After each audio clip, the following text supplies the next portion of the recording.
De ello existen una historia, una tradición de pensamiento, una leyenda, una retórica, una agrupación de imágenes o clichés islámicos creados por y para Occidente que imponen una distancia infranqueable entre lo nuestro, visto claro está con conciencia de superioridad y autosatisfacción, y lo de ellos, contemplado con hostilidad o desprecio. Así, ambas entidades abstractas, Occidente e Islam, se apoyan y reflejan una a otra, crean un juego dialéctico entre sus imágenes especulares. El Islam es el molde hueco, el negativo de Europa, lo rechazado por esta y a la vez su tentación. El Islam que conocieron los cristianos españoles no era solo una potencia militar con la que debían medir sus fuerzas en batallas y guerras, seguidas a veces de largos periodos de convivencia fecunda. Era también un enemigo ideológico religioso y un modelo filosófico y cultural cuya superioridad e influencia les impregnó por espacio de siglos. Los obispos y autoridades eclesiásticas de la época del califato se lamentan de que sus fieles hayan abandonado el uso del latín y escriban y se expresen en árabe con facilidad y elegancia. Más tarde, este mestizaje cultural mudéjar se manifestará en la creación de nuevas y originalísimas formas literarias y artísticas. A través de la Escuela de Traductores de Toledo, la ciencia y filosofía árabes y la filosofía griega trasladada al árabe se difundieron en una Europa cortada de sus raíces grecolatinas por la invasión de los bárbaros.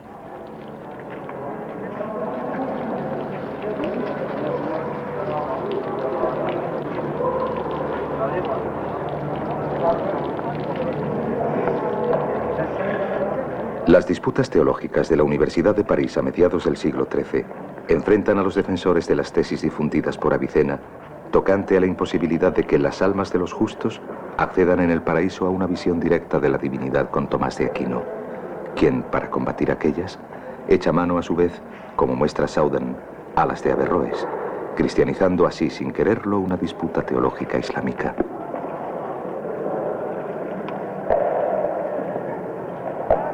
Desde Asim Palacios, sabemos igualmente que Dante se sirvió de los textos árabes traducidos al latín y provenzal, tocantes al Miarax, o viaje nocturno del profeta al cielo y el infierno, para componer la Divina Comedia.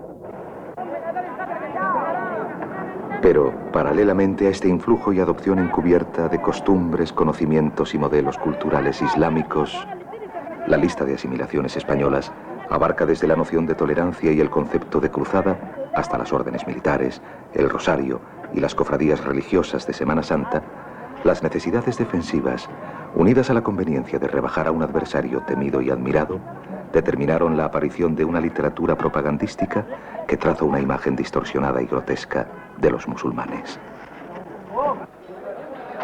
Durante siglos, estos eran pintados como adoradores de una trinidad imaginaria, falsa réplica de la cristiana.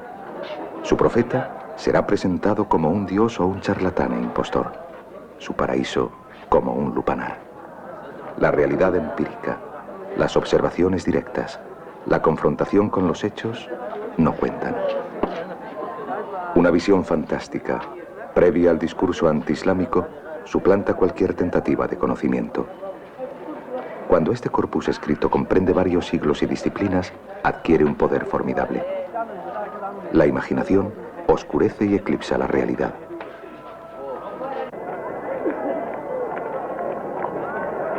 Los intentos de diálogo, con fines de proselitismo, de Ramón Llull y los más abiertos, de conferencia pacífica e intercambio de ideas de Juan de Segovia, no pudieron nada contra el ingente arsenal de mitos y leyendas menospreciativos referentes al Islam y los árabes. Pese a que el repliegue defensivo de Europa se convirtió en los últimos siglos en una ofensiva conquistadora, aquellos se mantuvieron y aún se reforzaron.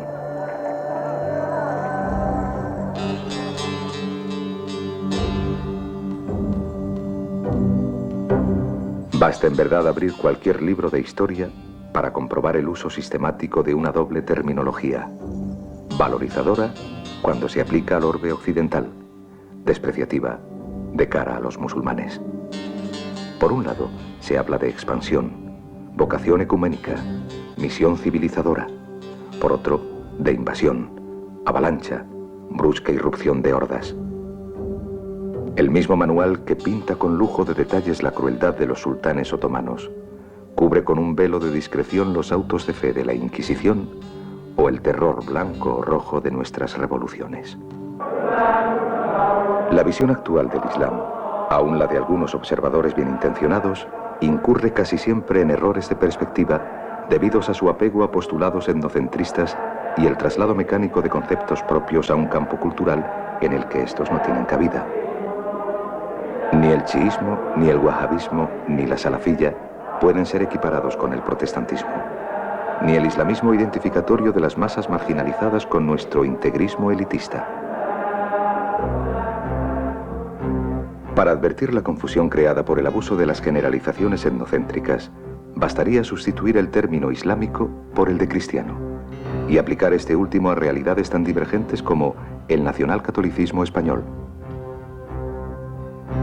el protestantismo irlandés, la comunidad maronita del Líbano, el Opus Dei, las colectividades de cuáqueros y mormones.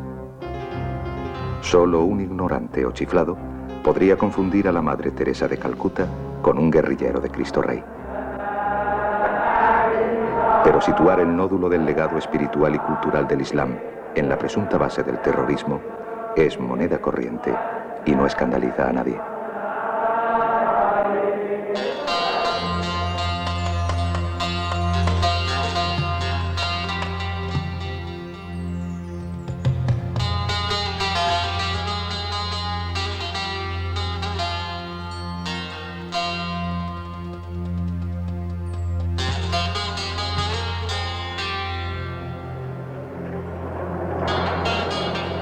La tarea de liberar al Islam y su mensaje espiritual de la amalgama de fantasías y errores que lo envuelve obliga a evocar a quien la emprende una serie de hechos y conceptos básicos tocante a su dimensión cultural y religiosa, pero asimismo social y política.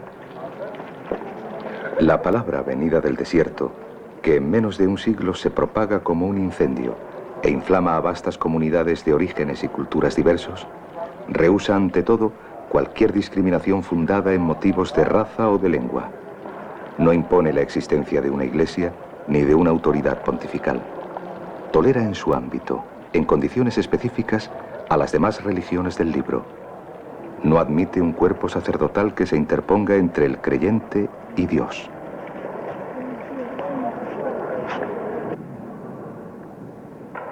La sencillez de su doctrina, creencia en un Dios único, cuya palabra revelada a Mohammed cierra el ciclo histórico de la profecía. Su apertura a todas las clases y razas de hombres que, postrados conforme a la Al-Qibla, elevan sus preces en la lengua sagrada en la que fue revelada.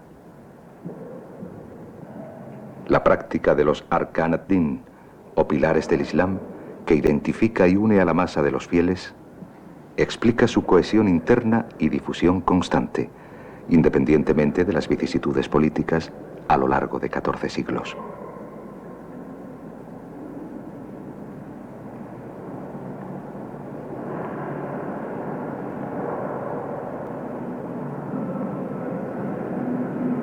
La profesión de fe, oraciones diarias, limosna legal, ayuno de Ramadán y peregrinación a la Meca son las reglas de acuerdo a las cuales el musulmán estructura su vida y se integra en la umma. El gran yihad del creyente, distinto de la guerra santa invocada hoy por los demagogos y parafraseada jubilosamente por sus enemigos, es el combate interior contra su propio egoísmo. El propósito de cambiar el mundo no por el sable ni la propaganda, sino en lo hondo de su corazón y conciencia.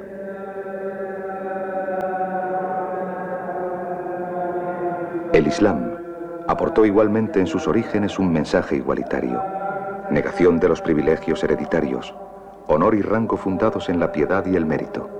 Pero, en las generaciones que siguieron a la muerte del profeta, el nuevo estado califal sufrió, como el cristianismo, el influjo de unas tradiciones absolutistas de los imperios por él conquistados que alteraron profundamente su naturaleza y funciones.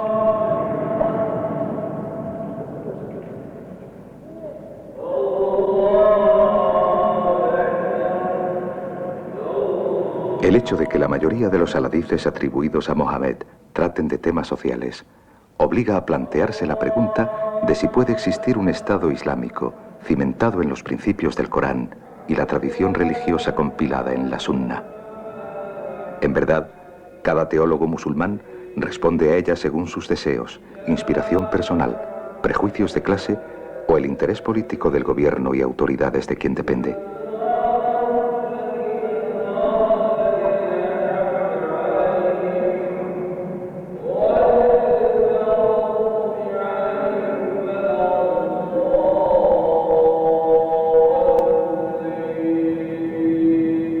El profeta, como sabemos, no nombró heredero a ningún miembro de su familia, y su ejemplo fue seguido asimismo por Abu Bekr y Omar.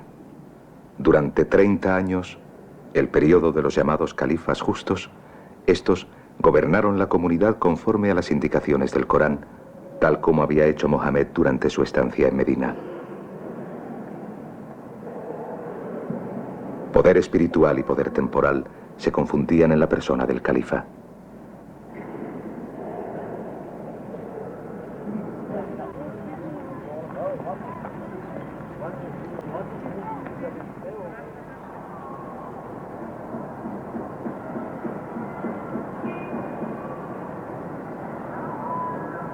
Pero desde el asesinato de Ali, yerno del profeta, que marca la división ya permanente entre la mayoría suní y la minoría chií, fiel a los imanes descendientes de aquel y a su inspiración profética y mesianista, los omeyas, preocupados ante todo por consolidar su autoridad política, confiaron a los jueces o cadís la regulación de la Sharia o ley islámica.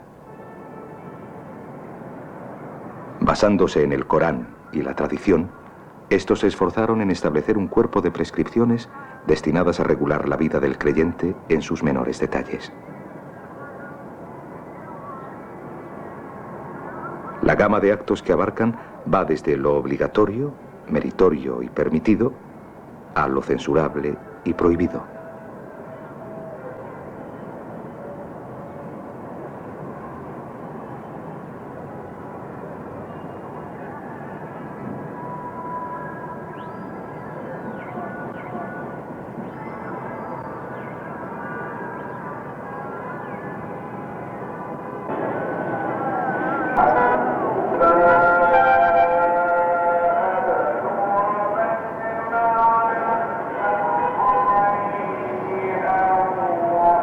Las divergencias entre los doctores de la ley originaron la creación de los 4 métodos o escuelas legales del Islam suní: el Maliki, el Hanafi, el Shafi'í y el Hanbali, caracterizado este último por su mayor rigor y adustez. El rito Hanbali se opone en efecto al culto de los santos. Ibn Taymiyya, uno de sus más célebres representantes en el siglo XIV, combatió las ideas místicas de Ibn Arabi, y sus discípulos wahhabís destruyeron más tarde todas las ermitas y santuarios de la península arábiga y abolieron las romerías y visitas a las tumbas de los waliyya. La ausencia de jerarquía eclesiástica y de un sumo pontífice redujo no obstante las divergencias teológicas a una mera guerra de doctrinas separadas por diferencias minúsculas. Y Algacel habló con ironía y desdén de aquellos que quisieran limitar la vasta piedad de Dios con sus servidores y convertir el paraíso en un coto reservado a una pequeña taifa de teólogos.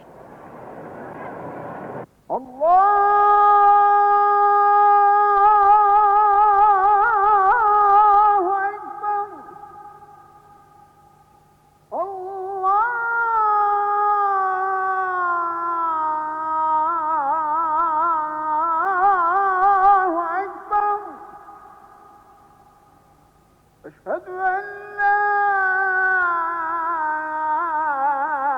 إله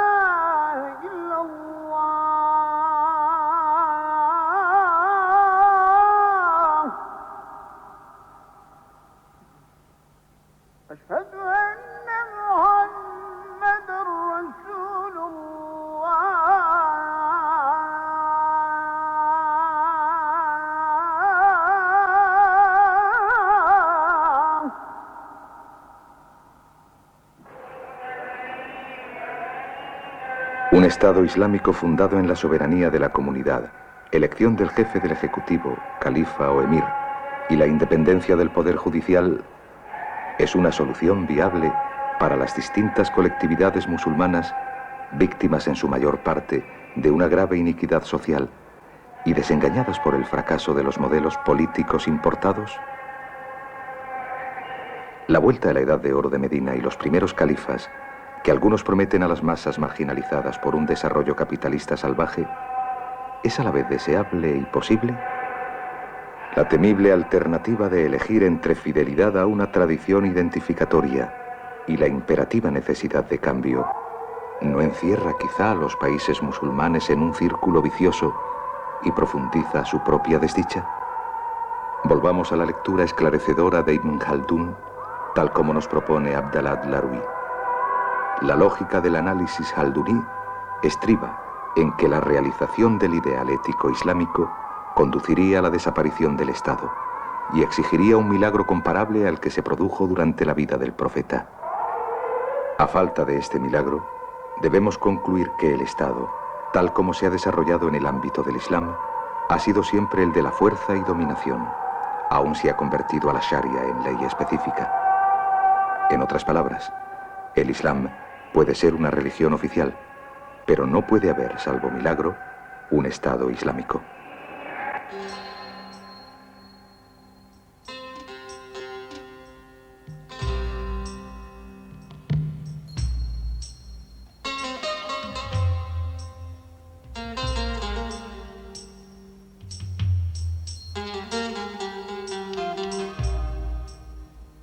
Reducir el Islam a una ideología y arma política para movilizar a las masas lo adultera y empobrece en la medida en que se le priva de su dimensión filosófica y cultural, su rica experiencia mística, su legado artístico y literario.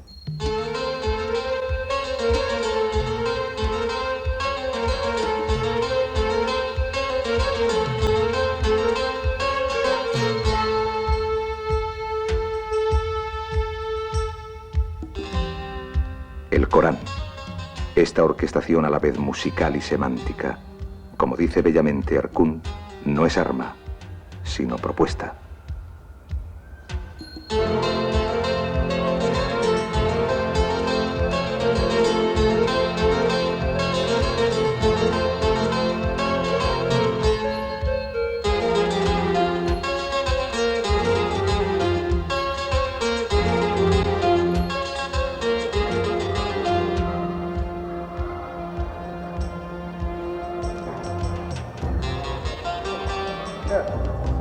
La situación degradada e injusta en la que viven actualmente la mayoría de los pueblos musulmanes no debe llevarnos a confundir rasgos meramente accidentales con los principios religiosos y éticos que articulan la vida de aquellos.